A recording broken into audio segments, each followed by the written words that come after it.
Viscosity में हम लोग थोड़ा सा रिकैप कर लेते हैं अभी तक क्या क्या हुआ है, और मुझे बताओ जरा आंसर्स कि विस्कस ड्रैग, बताओ क्या होता है विस्कस ड्रैग। एक तरह का एक अपोजिट फोर्स है, लाइक जैसे ऑब्जेक्ट्स में फ्रिक्शन काम करता है वैसे ही वो भी फ्रिक्शन की तरह ही काम करता है। और अच्छा मुझे बताओ कि कोफिशिएंट ऑफ विस्कोसिटी को किससे डिनोट करते हैं। ईटा से डिनोट करते हैं, उसका ग्रीक लेटर ईटा है। और ईटा का कोफिशिएंट ऑफ विस्कोसिटी का ऐसा यूनिट बताओ मुझे।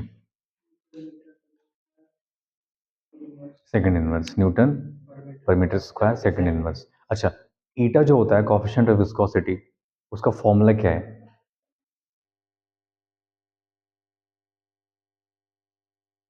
बताओ ललित। अच्छा, फोर्स अपॉन एरिया, और मतलब हम ये कह सकते हैं स्ट्रेस अपॉन स्ट्रेन कह सकते हैं उसको, है ना। ईटा को स्ट्रेस अपॉन स्ट्रेन कह सकते हैं। और यहां तक आप लोगों ने इसको समझा भी है क्योंकि स्ट्रेस क्यों कहेंगे, क्योंकि जो ऊपर वाला क्वांटिटी आ रहा है वो फोर्स अपॉन एरिया है, और नीचे वाला जो क्वांटिटी आ रहा है वो क्या है। और वेलोसिटी पर यूनिट लेंथ को भी तो हम क्या कह सकते हैं, अगर टाइम क्या हो कॉन्स्टेंटली हो तो उसको भी हम क्या कह सकते हैं, स्ट्रेन, तो स्ट्रेस अपॉन स्ट्रेन। गुड। अच्छा, इसका डायमेंशनल फॉर्मूला बताओ मुझे।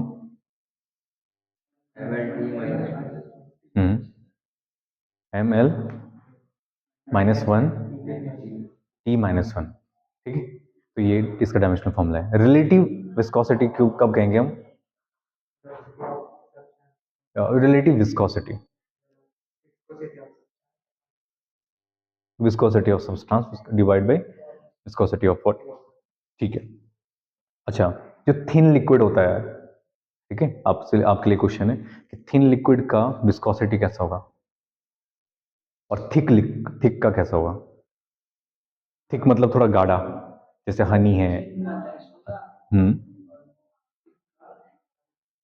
थिक का हाई विस्कोसिटी हुआ, ठीक है। तो इनकी इस विस्कोसिटी नेचर की बेसिस पे हम इसमें एक और एक इंपॉर्टेंट लॉ समझते हैं जिसको बोलते हैं स्टोक्स लॉ। लेकिन स्टोक्स लॉ बिल्कुल वैसा ही है कि जब कोई ड्रॉप नीचे आ रही है, ठीक है, तो ड्रॉप नीचे आ रही है तो ड्रॉप का सरफेस कैसा बन रहा है, स्फेरिकल सरफेस बनता है। तो हम जनरली यही बोलते हैं कि कब जब भी कोई ड्रॉप या कोई भी स्फेरिकल बॉडी अगर फ्लूइड के अंदर जाएगी, लिक्विड में जाएगी, या रेन की बूंदी ही है, वो भी तो क्या कर रहा है, एक पर्टिकुलर वेलोसिटी से नीचे आ रहा है ना, आ रहा है कि नहीं आ रहा है।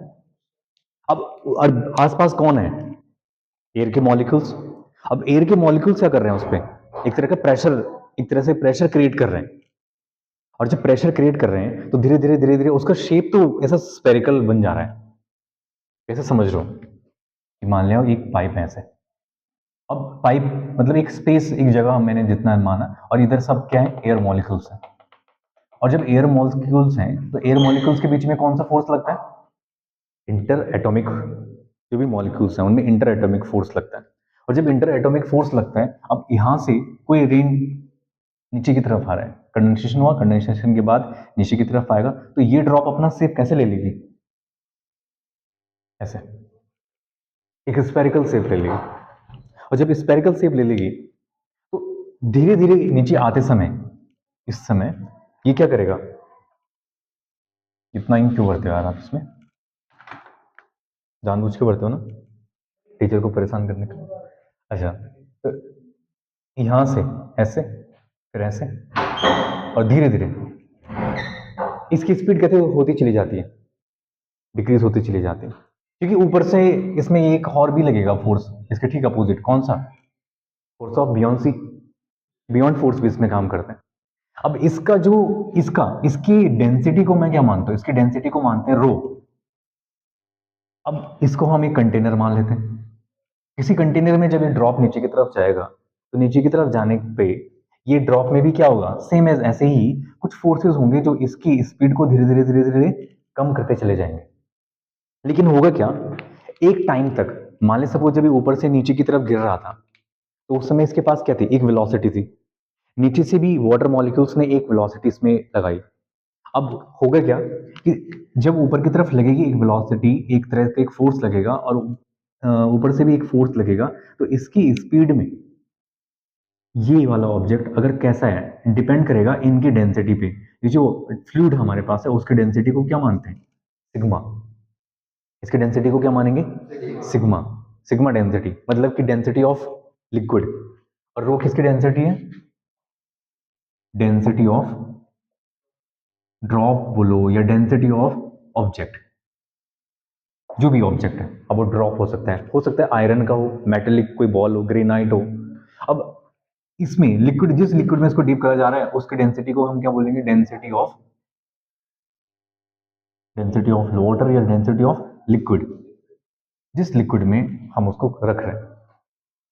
तो ये क्या करेगा? अगर ये डेंसिटी कैसी है? ज्यादा, और ये डेंसिटी कैसी है? कम। तो एक टाइम तक आने के बाद, एक सर्टेन टाइम तक आने के बाद ये क्या करेगा? इसकी ऊपर और नीचे जाने पे ये काम करेगा। मतलब या तो ये नीचे आएगा या ऊपर जाएगा। जैसे कि हम एक देखते हैं, वाटर जरा मेरे को पास थोड़ा सा पानी पहुंचाओ प्लीज, थोड़ा सा इसको पॉज करो और मेरे को पानी पहुंचाओ। पानी 100 बबल है। अब एक 100 बबल नीचे की तरफ, जैसे अब मैं थोड़ा ऊपर ट्राई कर लेता हूँ। तो अब ये क्या है, नीचे की तरफ जैसे मैं इसको छोड़ूंगा या, तो ये बहुत तेज स्पीड से जा रहा है ना नीचे एयर में, तो स्पीड से जब नीचे जा रहा है, लेकिन अगर मैं इसी बबल को, अब मैंने तो ये थोड़ा 100 बबल बनाया, लेकिन इसी बबल को हम इसमें बनाते हैं कम। बेटा एक तुम्हें आ जाओ, जो भी है कोई भी आ जाओ, ठीक, जिसकी इच्छा है। अब इसमें ये करना, एक ड्रॉप बनाना आपको एयर का, और थोड़ा सा क्लोज क्लोज, हाँ, के अंदर से एक बबल आए। यस। अब तुम देख रहे हो जब पानी का एक बबल बन रहा है ना, और क्लोज लेके जाओ बेटे, इधर से चलो आराम से, डरना मत। हाँ हाँ हाँ, करो करो सही से। बबल बबल ऊपर जाना चाहिए, ये। तो हाँ, रुक जाओ रुक जाओ, अब तुम करो। हाँ अब तुम करो, वाटर बबल बनाओ। यस। तो देख रहे हैं बबल ऊपर की तरफ जा रहे हैं, ये क्या है? एयर बबल है। लेकिन अब वही, थैंक यू सो मच। लेकिन अगर इसी में क्या करेंगे बेटे, कोई मेटल की ऑब्जेक्ट है, मेटल है, अब मेटल है कि किसी के पास? दिखाना जरा कोई मेटल का कुछ भी छोटा सा कोई पॉइंट हो। यस। अब यही है, मान लो कि सपोज ये कोई स्पेरिकल बॉडी है कोई, अब इसको अगर मैं इसके अंदर छोड़ूंगा तो वो कहाँ जाएगा? ये इसके नीचे बन सिंक हो जाएगा। यही हमें समझना है कि जब कोई इस पे फोर्स लगेगा, इस पे किसी भी स्पेरिकल बॉडी पे, तो वो लगने वाला फोर्स को कैलकुलेट कर सकते हैं जो फ्लूइड में जा रहा है। तो उस कैलकुलेशन को, मतलब उसने दिखाया कि वो कैलकुलेशन किस पे डिपेंड करेगी? वो कुछ फैक्टर्स पे डिपेंड करेगी, वो इसके रेडियस पे भी डिपेंड करेगी। अब ऊपर नीचे, ऊपर जाने का कारण क्या है, नीचे जाने का कारण क्या है, सिंक होने का या फ्लोट होने का, ऊपर की तरफ जाने का। लेकिन अब ये बबल ऊपर गया, लेकिन ऐसा तो नहीं है कि फाड़ के सीधे बाहर आ गया। ये, इसने स्पीड पकड़ी, फिर धीरे से इसकी स्पीड स्लो हो जाती है। जब इसको थोड़ा स्लो मोशन में देखेंगे हम, पानी का अगर कोई बबल नीचे बन रहा है तो ऊपर की तरफ जाएगा, उसके बाद फिर से उसकी स्पीड कांस्टेंट हो जाएगी। पहले बहुत तेजी से निकलेगा, अभी बताऊंगा कि उस वेलोसिटी को हम कौन सा नाम देंगे। पहले हम इस फोर्स के बारे में बात करते हैं कि कौन सा फोर्स है फ्लूइड के थ्रू लगने वाला, या जो इन्वायरमेंट है, फोर्सेस जो लगने वाला, अब मतलब बियोंसी के अलावा कौन सा फोर्स है। तो उस फोर्स को हम समझते हैं, और उसके लिए ये फोर्स दिया था स्टॉक ने, it is called stocks law. कौन सा लॉ कहते हैं इसको? Stocks law. और स्टॉक्स लॉ में जो फोर्स है उसके लिए लिख लो थोड़ा सा, force on a small spherical body, force on a small spherical body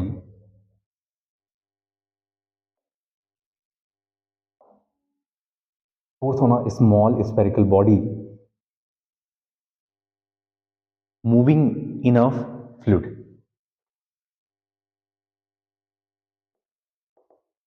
moving in a fluid।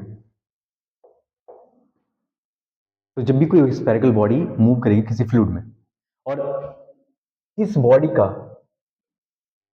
Radius हम मान लेते हैं आर, स्मॉल आर। क्या रेडियस मान लेते हैं? स्मॉल आर रेडियस का। स्फेरिकल ही क्यों बोला? क्योंकि जनरली स्फेरिकल बॉडी हमारे पास होती है, और इसके पीछे रीजन एक और भी है, हम उसको आगे डिस्कस करेंगे कि हर कोई जो ऑब्जेक्ट है वो अपने सरफेस को कम से कम करना चाहता है, एक टेंडेंसी है, समझ पा रहे हो? तो अब ये जो फोर्स है, ये फोर्स कैलकुलेशन करके आया F is equal to 6 pi eta R V. ये फोर्स कैलकुलेटेड फोर्स है और इसको बोलते हैं स्टॉक फोर्स या स्टॉक लॉ। यहां पे इतना समझ आ रहा होगा। आर क्या है? Radius of the spherical body. V is a velocity, जिस वेलोसिटी से वो गिरेगा, और ईटा कोफिशिएंट ऑफ विस्कोसिटी। क्या बोलते हैं इसको? Coefficient of viscosity. आर, ईटा और ये सब चीजें। और यही फोर्स, फोर्स ऑफ फ्रिक्शन है, फोर्स ऑफ फ्रिक्शन। इस समय कौन काम करता है? Viscous force. कौन होता है? Viscous force.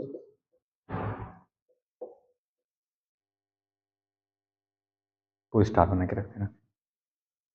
जैसे कि ऑब्जेक्ट पे फ्रिक्शन लगता है, वैसे फ्लूइड में viscous force as a friction काम करता है।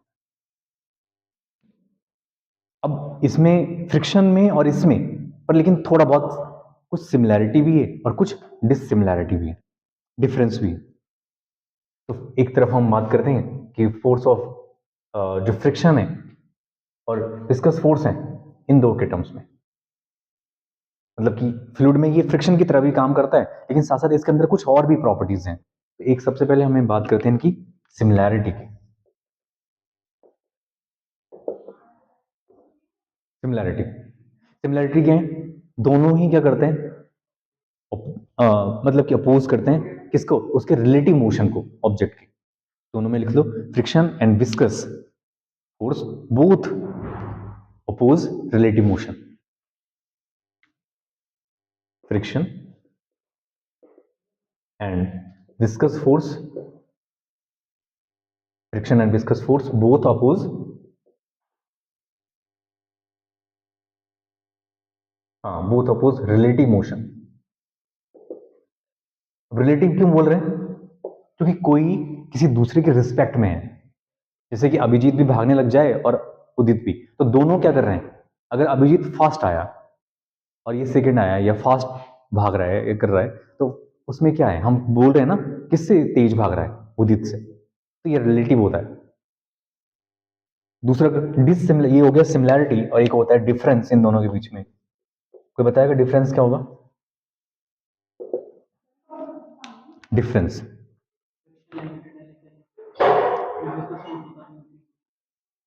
तो किस, हाँ, फ्रिक्शन में क्या होता है? एक लिमिट तक रहता है, और विस्कस फोर्स मतलब कि अगर हम इसकी जो इंक्रीज हो रहा है, तो इसमें फैक्टर कौन है जो जिससे हमें पता चलता है? एक ग्रेडियंट पढ़ा था हमने कल। हाँ, कौन सा? Velocity gradient, very nice. अब जबकि फ्रिक्शन में वेलोसिटी ग्रेडियंट नहीं आता है। अब समझे डिससिमिलैरिटी कैसे याद रखनी है, या डिफरेंस क्या है? तो उसमें वो फ्रिक्शन जो है वो वेलोसिटी पे डिपेंड नहीं करता। वो किस पे डिपेंड करता है? सरफेस पे, नेचर ऑफ मटेरियल पे डिपेंड करता है। याद है वो क्या कर रहा था? रिजल्टेंट फोर्स जो आ रहा था, आर, म्यू आर होता है ना, नॉर्मल रिएक्शन जो होता है वो आपका एन होगा या आर होगा, और वो होगा एम जी, वेट के इक्विवेलेंट, और साथ साथ उसमें कौन कौन सा फैक्टर आता है? कॉफिशिएंट ऑफ फ्रिक्शन आता है, म्यू, फ्रिक्शन में। तो हम यहाँ पे लिख लेंगे यहाँ पर कि वेलोसिटी इन दोनों को क्या करता है? अफेक्ट करता है। तो friction not affected by velocity, friction not affected by velocity, friction not affected by velocity, जबकि viscous force affected by velocity। viscous force depends on velocity।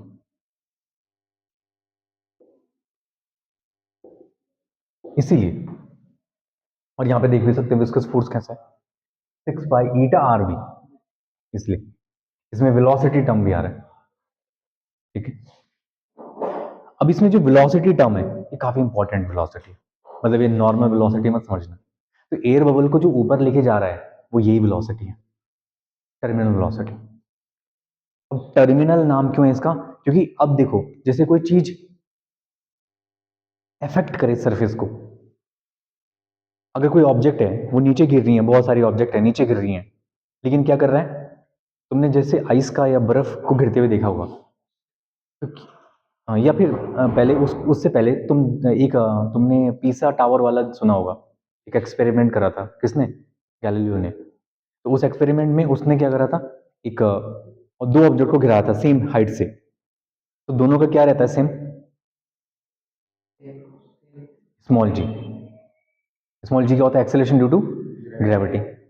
लेकिन वहीं जब उन दोनों को क्या करते हैं, वो कब होना चाहिए? वैक्यूम में। लेकिन जब वैक्यूम ना हो, कोई मीडियम हो, एयर हो, एयर कुछ और प्रेजेंट हो, तो उस समय क्या होगा? दोनों एक ही हाइट से गिरते हैं? ये दोनों एक ही एक्सेलरेशन से गिरते हैं? नहीं गिरते हैं। तो वहां पर एक जल्दी जल्दी पहुंच जाता है और एक बहुत स्लो पहुंचता है, तो इसका मतलब वहां पर एक्सेलरेशन टर्मिनेट हो जाता है। एक्सेलरेशन क्या हो जाता है? टर्मिनेट हो जाता है। तो जब मीडियम आ जाता है, तो अगर कोई ऑब्जेक्ट नीचे गिर रही है या फिर ग्रेविटी उसको अपनी तरफ पुल कर रही है, तो उस समय क्या होगा, एक ऐसी वेलोसिटी उसको मिल जाती है जिसकी वजह से वो एक्सेलरेशन को टर्मिनेट कर देता है। और जब एक्सेलरेशन को टर्मिनेट करता है जिस वेलोसिटी पे, उसको बोला जाएगा टर्मिनल वेलोसिटी। कौन सी वेलोसिटी कहेंगे? Terminal velocity. अब कैसे टर्मिनल वेलोसिटी काम कर रही? एयर बबल है, एयर बबल ऊपर क्यों आ रहा है? वो कुछ फैक्टर्स पर डिपेंड करता है, क्योंकि उसका क्या है, एयर बबल का जो रो है वो किससे कम है? सिग्मा से। एयर का जो डेंसिटी है वो किसकी डेंसिटी से कम है? वाटर की डेंसिटी से, लिक्विड की डेंसिटी से। और जब डेंसिटी चेंज होगी तो टर्मिनल वेलोसिटी का मूवमेंट देखा जाएगा। तो इसके लिए हमारे पास एक रिजल्ट है जिसके बेसिस हम समझेंगे। तो टर्मिनल वेलोसिटी पहले लिख लो, under applied force, under applied force, under applied force, velocity of a body in the fluid,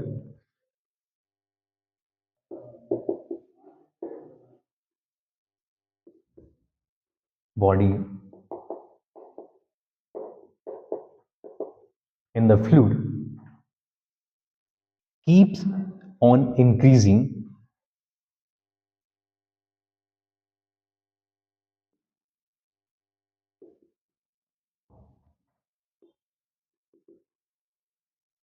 keep on increasing, and with this viscous force,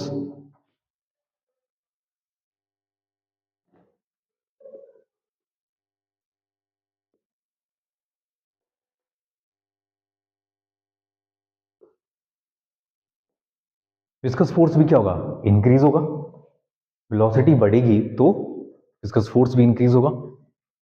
force also increase,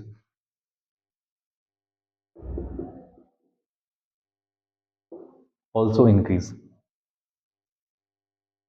A time come when both the forces become equal.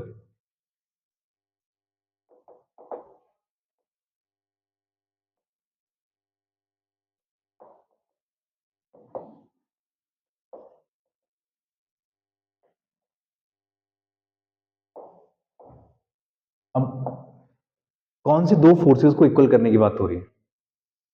एक तो viscous force जो कि water की या fluid की वजह से लगेगा, और साथ ही साथ जो ग्रेविटी लगा रही है, मतलब कि वो नीचे खींचने के लिए। अब ऊपर से भी प्रेशर लगेगा, एक एटमॉस्फेरिक प्रेशर, जो उसको क्या करेगा, इसकी स्पीड जहां पे ज्यादा होगी तो प्रेशर कम हो जाएगा, नीचे की तरफ से फ्लूइड भी एक प्रेशर लगाएगा, तो वो फोर्स और ये फोर्स दोनों सेम हो जाएंगे, तब equal. Then increase in velocity stops,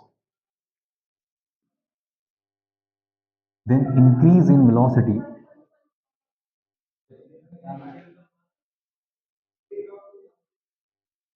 then increase in velocity will stop। और जब स्टॉप हो जाएगा, मतलब एकदम से पहले राइज कर रहा था फिर धीरे से स्टॉप हो जाएगा, जैसे एयर बबल हुआ, पहले एकदम से ऊपर भागा, फिर धीरे से स्लो हो गया। एयर बबल उसी को छलांग मार के बाहर क्यों नहीं आया?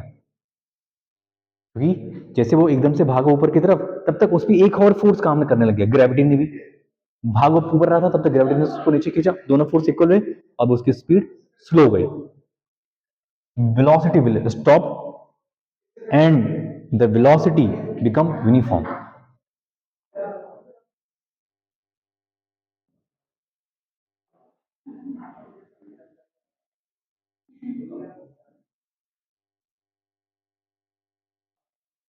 यूनिफॉर्म। और जो वेलोसिटी एक यूनिफॉर्म, एक रफ्तार से चलने लग जाएगा, यूनिफॉर्म हो जाएगा, this velocity is called terminal velocity.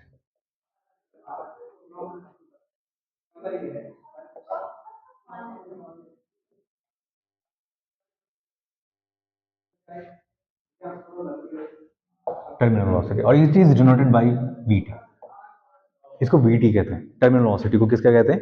VT is terminal velocity. और ये जो टर्मिनल वेलोसिटी है,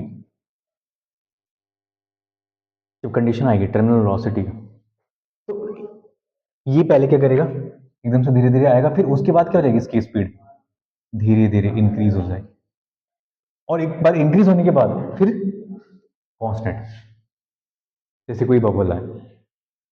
और इसका डेरिवेशन है, derivation of terminal velocity.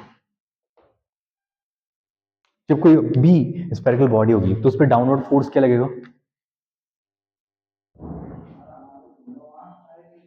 Downward force क्या होगा? मतलब इसका मास सपोज m है, तो इस पर डाउनवर्ड फोर्स क्या होगा? mg। डाउनवर्ड फोर्स mg के इक्विवेलेंट। अपवर्ड फोर्स क्या होगा? हाँ, इसमें दो तीन फोर्स हैं। Upward force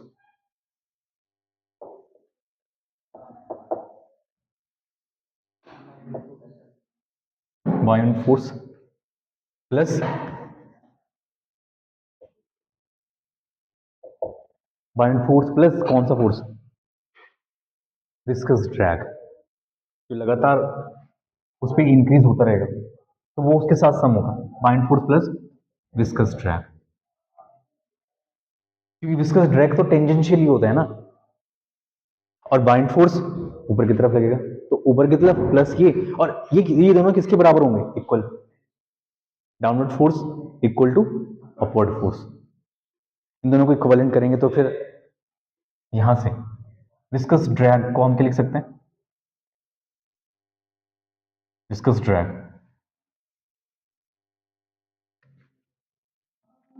6 pi eta R V, viscous drag is equal to mg minus buoyant force.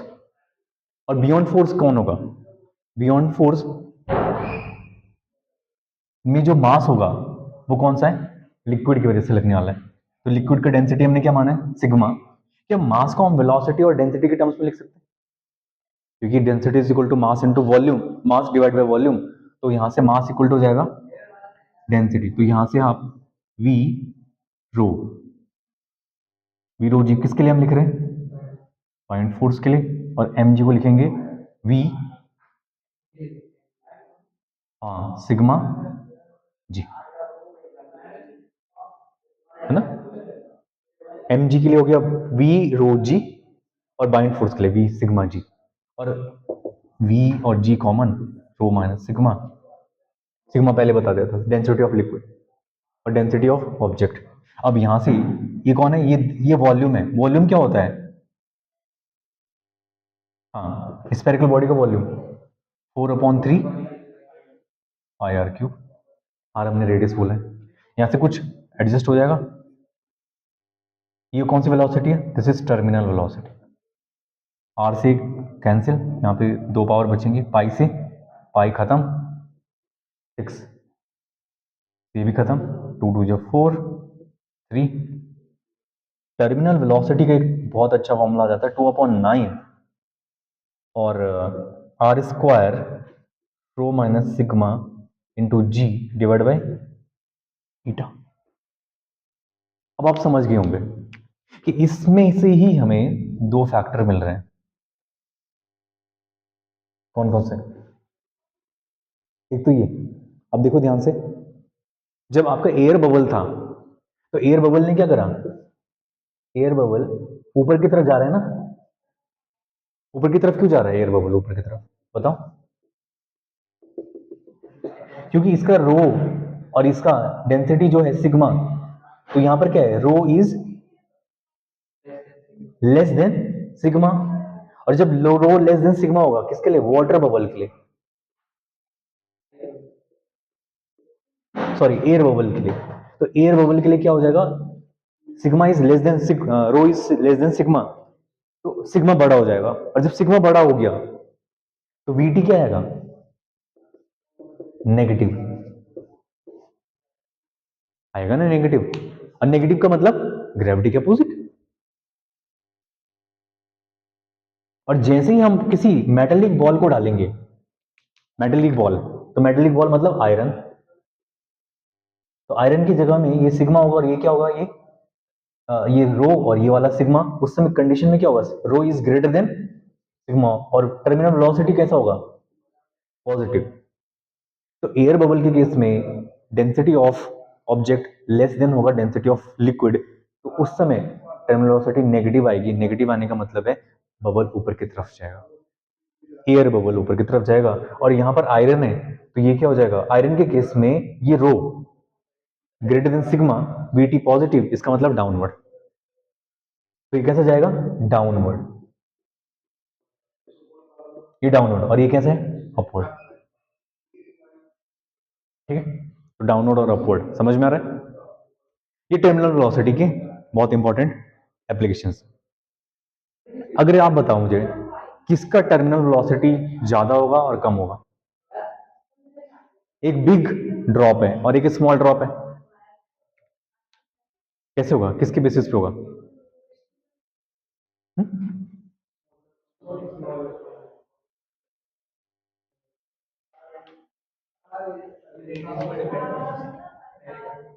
एक बीएस, क्योंकि बिग ड्रॉप होगा तो उसका रेडियस क्या होगा?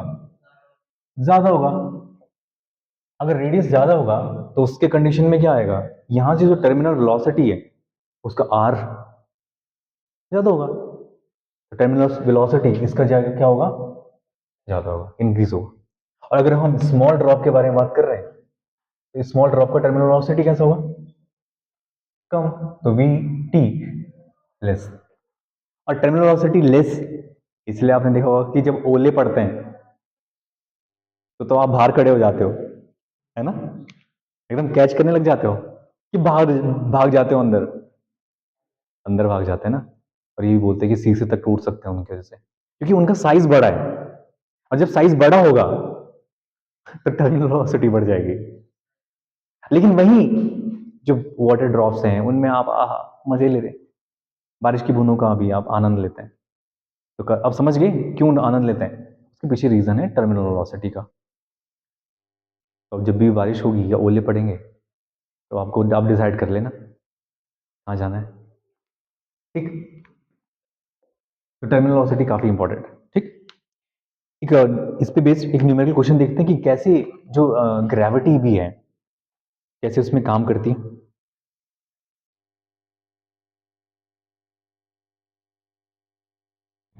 हम्म?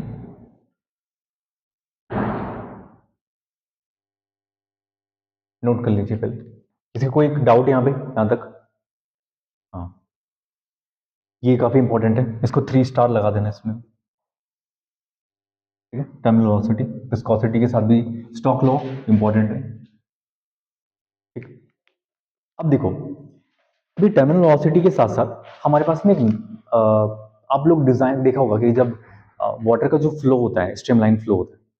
अब स्ट्रीमलाइन फ्लो होने के साथ साथ पाइप में ना एक वो देखा जाता है कि अगर आपको इधर से वहां तक पानी को पहुंचाना है तो आपको डिपेंड करता है कि पाइप का रेडियस कैसा रखें। मतलब कि ऐसा नहीं हो कि आपको बहुत तेज तेज पानी चाहिए, ये बहुत स्लो चाहिए, आपको किसी टंकी को बहुत जल्दी भरना है, तो आप क्या करोगे? पाइप का रेडियस चेंज कर दोगे, मोटा पाइप लगा लोगे। आपका अगर छोटे मोटे काम के लिए तो आप कम थिकनेस और कम रेडियस वाला पाइप को यूज करते हो, सुना है ना? तो अब क्या है कि अगर आपने क्या कर दिया, जैसे 1 घंटे में 1000 लीटर पानी भरा जा रहा था, और वहीं क्या हो गया, थोड़ा पॉपुलेशन बढ़ गई और एक टंकी और यूज करने लग गए वही तुम्हारे पड़ोसी। तो अब क्या होगा, उतने घंटे में आपको 2 टंकियां भरनी है, तो अब क्या करने कर दोगे आप? नहीं, अगर उसी पाइप को यूज करते रहोगे तो फिर क्या होगा, पाइप फट सकता है। आप समझे? तो पाइप की में जो फ्लो ऑफ वाटर है वो हम कैसे रखें, या पाइप का डेंसिटी कैसे रखें, पाइप का डायमीटर कैसे रखें, तो उसके लिए एक नंबर है, रेनॉल्ड्स नंबर। कैसा नंबर? Reynolds number. तो रेनॉल्ड्स ने कुछ एक नंबर निकाला, रेनॉल्ड्स नंबर कहते हैं उसको, रेनॉल्ड्स नंबर। अब ये रेनॉल्ड्स नंबर डिसाइड करेगा कि फ्लो ऑफ वाटर कैसा होना चाहिए पाइप में, स्ट्रीमलाइन होगा या टर्बुलेंट होगा। अब क्योंकि तुम्हें पता है, अगर जैसे ही पाइप में क्या होगा, फ्लो अब बढ़ जाएगा तो प्रेशर कम लगेगा, लेकिन प्रेशर कम लगेगा क्या, पाइप सिकुड़ने लग जाएगा। लेकिन आपको स्पीड बहुत तेज चाहिए उस समय, जैसे 2 टंकी भरनी है उसी 1 घंटे के अंदर, अब 2000 लीटर पानी चाहिए, तो आप क्या करोगे, पानी के फ्लो को मतलब और ज्यादा तेज कर दोगे, मोटर को और ज्यादा कर दोगे, उसकी वजह से क्या हो सकता है, दबाव प्रेशर वहां इनसाइड में तो कम होगा, लेकिन बाहर से आउटसाइड ज्यादा हो जाएगा। और जब आउटसाइड प्रेशर ज्यादा हो जाएगा, तो एटमॉस्फेरिक प्रेशर अगर ज्यादा है तो उसकी वजह से वो क्या होगा, सिकुड़ेगा और फट भी सकता है। तो उस कंडीशन में हमारे पास कुछ नंबर है जिसको रेनॉल्ड्स नंबर कहते हैं। तो इसको डिपेंड करता है ये क्रिटिकल वेलोसिटी पे। याद है क्रिटिकल वेलोसिटी? एक मिनिमम वेलोसिटी पे वो स्ट्रीमलाइन फ्लो काम कर रहा है, लेकिन जैसे वेलोसिटी इंक्रीज होगी तो वो क्या बन जाएगा, टर्बुलेंट। तो क्रिटिकल वेलोसिटी पे काम करता है। तो रेनॉल्ड्स नंबर का एक फॉर्मूला है, रेनॉल्ड्स नंबर कुछ चीजों पे डिपेंड करता है, r N is equal to sigma v d upon eta, sigma v d upon eta. यहाँ पे वी जो है वो वेलोसिटी है, क्या है, velocity. Eta specific coefficient of viscosity,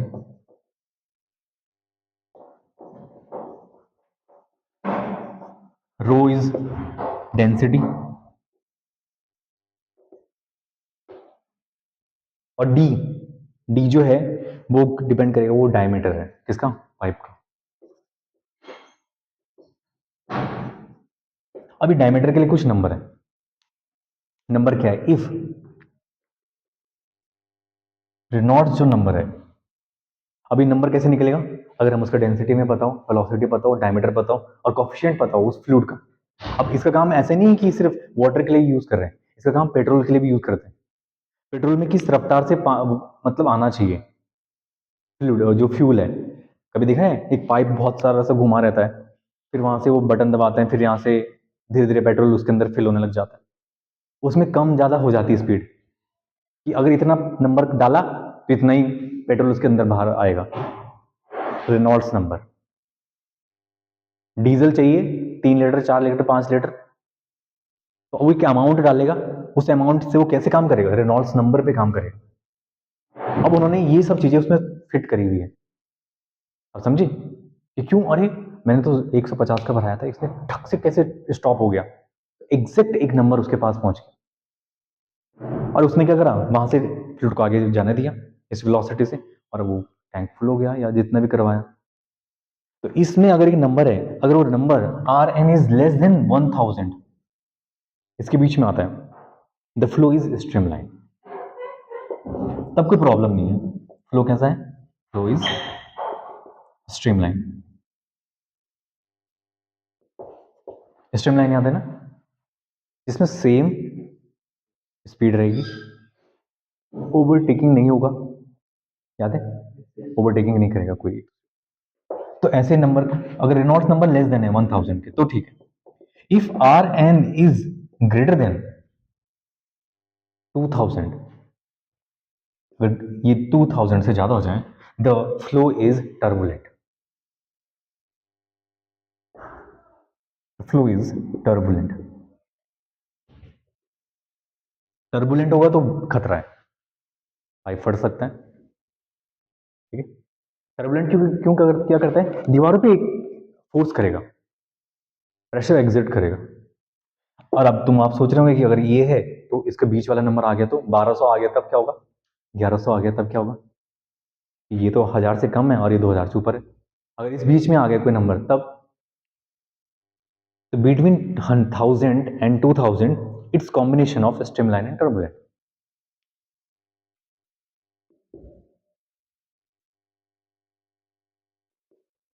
thousand and 2000 its combination is streamline and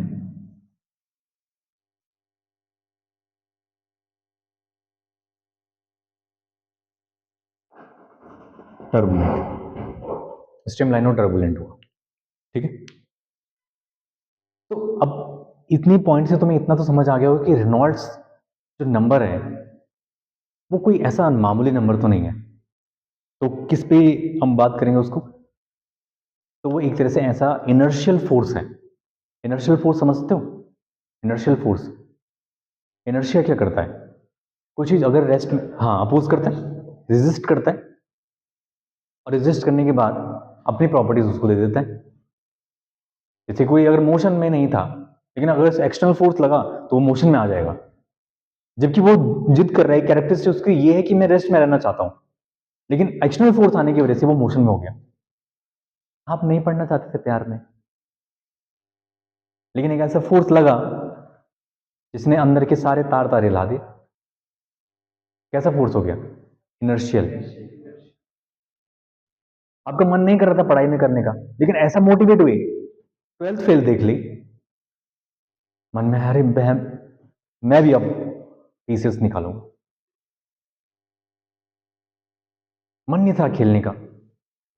एक ऐसे बच्चे को देख ले जिसका एक हाथ ही नहीं है और वो खेल रहा है, और हमारा सब कुछ सही है, तो क्या आ गया, मोटिवेशन हो गया। तो that is called inertial force. यहां पर भी फ्लो हो रहा है फ्लूइड, लेकिन जैसे ही डिमांड बढ़ी, वही एक घंटे में कितना चाहिए था, पहले एक घंटे में 1000 लीटर की डिमांड थी, वही उसी घंटे में क्या चाहिए, अब 2000 लीटर की डिमांड है। फिर अगले उसी घंटे में क्या हो सकता है, अब 3000 लीटर की डिमांड हो जाए। रेनॉल्ड्स नंबर डिसाइड करेगा वहां पे कि भैया आप तेरा फ्लो कैसा होने वाला है, स्ट्रीमलाइन होने वाला है या टर्बुलेंट होने वाला है।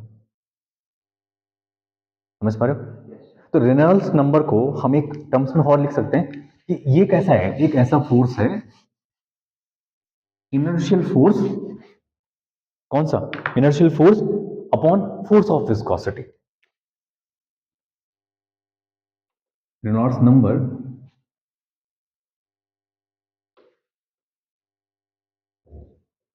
Reynolds number is equal to inertial force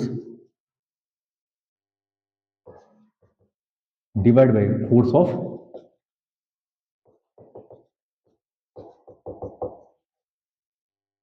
viscosity। ठीक है, फोर्स ऑफ विस्कोसिटी, और फोर्स ऑफ विस्कोसिटी हम क्यों लिख रहे हैं इसको, देखो इसको बना सकते हैं ऐसा, इसको कन्वर्ट करो, rho v d, rho v d upon eta, और ईटा को हम क्या लिखते हैं, ईटा के टर्म्स में रो वेलोसिटी को नीचे ले आते हैं, और वेलोसिटी जब इसके नीचे आ जाएगा ईटा, तो इसके पास क्या बन जाएगा, वी स्क्वायर और वी अपॉन डी बना सकते हैं, वेलोसिटी पर यूनिट लेंथ। कौन सा velocity, velocity gradient, velocity gradient rho V square, कौन सा, रो वी स्क्वायर क्या होता है, डेंसिटी और वी स्क्वायर, याद करो अभी आपको आ जाएगा, और इसके साथ एरिया एरिया की मल्टीप्लाई कर दो,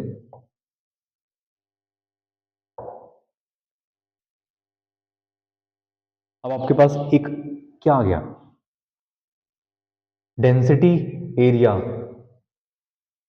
वेलोसिटी स्क्वायर, एक तरह की एनर्जी, ये एनर्जी रो वी स्क्वायर, कौन सी एनर्जी होती है, काइनेटिक एनर्जी, बर्नौली थ्योरम में हाफ ही तो नहीं है, हाफ तो क्या है, कांस्टेंट है, ये भी क्या एनर्जी है, और नीचे वाला टर्म ये क्या है, ईटा, और ये क्या है, वेलोसिटी पर ग्रेडियंट, तो ये भी एक तरह का फोर्स आ गया, एक तरह की एनर्जी आ गया, वर्क हो गया। तो अभी हमने जो लिखा इसको क्या बोलेंगे, इनर्शियल फोर्स, इनर्शिया, इनर्शिया को कैसे लिखते हैं, एम आर स्क्वायर टर्म्स में, तो एम आर स्क्वायर टर्म्स को इनर्शियल, ये इनर्शियल फोर्स है, और ये कैसा है, फोर्स ऑफ विस्कोसिटी, अभी पढ़ा था फोर्स ऑफ विस्कोसिटी, अरे eta is equal to F upon A B upon L या डी, तो ये कौन सा, ये फोर्स निकाल नहीं सकते यहां से, एफ इक्वल टू क्या आएगा, ईटा वी अपॉन डी, और अपॉन में ये देखो,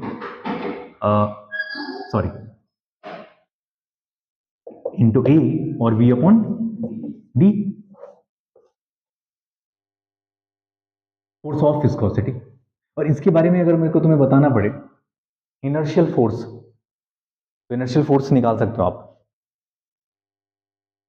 कहां से, जो हम लोग सिस्टम ऑफ पार्टिकल्स पढ़े, और इसी पूरे को कहते हैं फिर inter atomic force.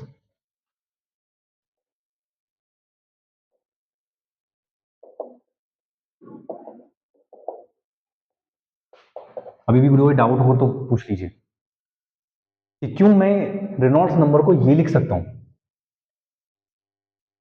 Inertial force और अपॉन में फोर्स ऑफ विस्कोसिटी, तो रेनॉल्ड्स नंबर एक तरह से है क्या, फोर्स तो है, आप जिस नंबर के बारे में बात कर रहे हो यहाँ पे वो एक तरह का फोर्स ही है, और कैसा force, inertial force upon force of viscosity. एक न्यूमेरिकल क्वेश्चन है आपके उसमें एनसीईआरटी में, इससे रिलेटेड, एक टर्मिनल वेलोसिटी है कॉपर बॉल का जिसका रेडियस है 2.0,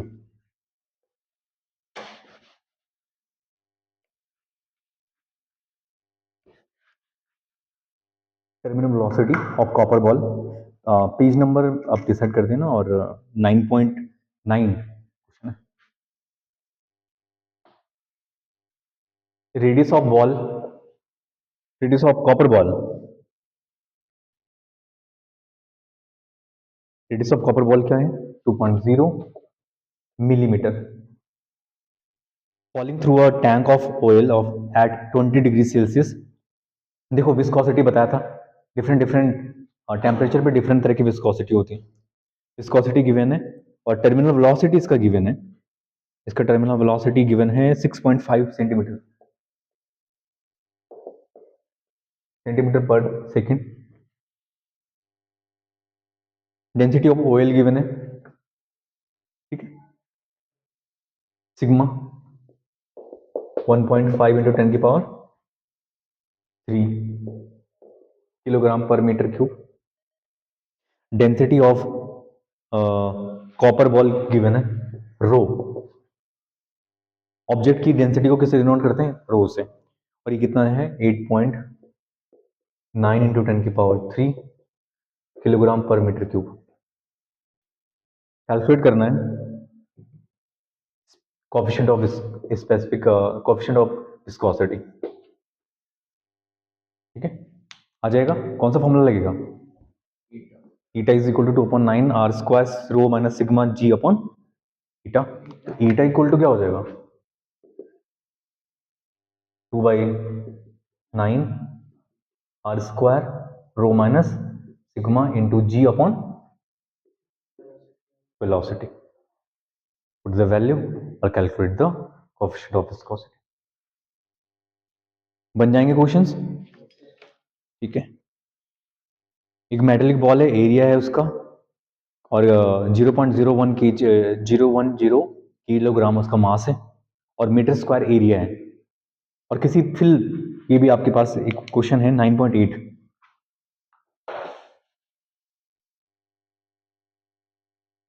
अब उस फिल्म में, फिल्म समझते हो, वो वाली फिल्म नहीं जो तुम लोग देखने वाले हो, इसके ऊपर रखा हुआ है पतले से, क्योंकि दो लेयर, दो सरफेसेस भी क्या करते हैं, एक दूसरे पे फोर्स लगाएंगे, और इसको कनेक्ट करा हुआ है एक पुली से, पुली से कनेक्ट करा हुआ है, तो इसका कुछ मास है इस ऑब्जेक्ट का, इसमें कनेक्टेड है, ये पुली है, और यहाँ पे नीचे है फिल्म,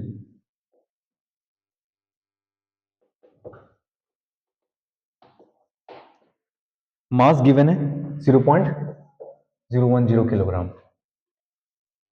तो इसमें कैलकुलेट करना है, फिर से इसमें ईटा कैलकुलेट करना है, लेकिन इसके बारे में थोड़ा सा इंफॉर्मेशन गिवन है कि 0.30 मिलीमीटर थिकनेस है फिल्म की और is place between the block and the table. When we release the block the right with a constant speed of 0.085 metre per second, constant speed 0.085 metre per second, ठीक है। और length भी given है, L, L कितना है इसका, thickness कितना है 0.30 मिलीमीटर, मिलीमीटर को कन्वर्ट कर सकते हो, कितना आता है 10 की पावर -3 मीटर। और साथ ही साथ इसमें क्या गिवन है आपका,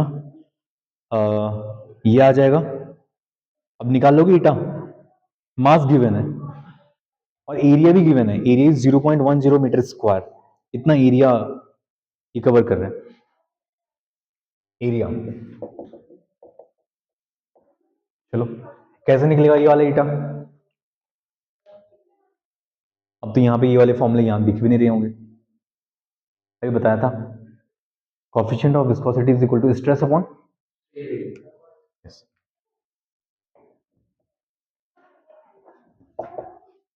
और स्ट्रेन की जगह में क्या आएगा V अपॉन L, और स्ट्रेन के स्ट्रेस क्या होगा फोर्स अपॉन, और फोर्स क्या होगा, अगर ये इतना मास का है तो फोर्स क्या होगा m इंटू, और m कितना है ये, g की वैल्यू रख लेना 9.8।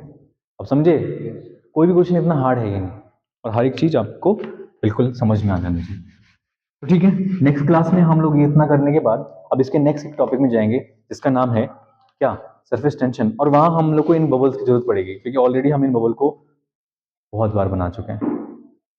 तो सो बबल कैसे काम करता है, साथ साथ मर्कुरी और वाटर ड्रॉप कैसे कैसे वर्क करती हैं, ठीक है, और कोलिजन और एडिशन फोर्स भी आएगा उसमें। तो ठीक है, थैंक यू।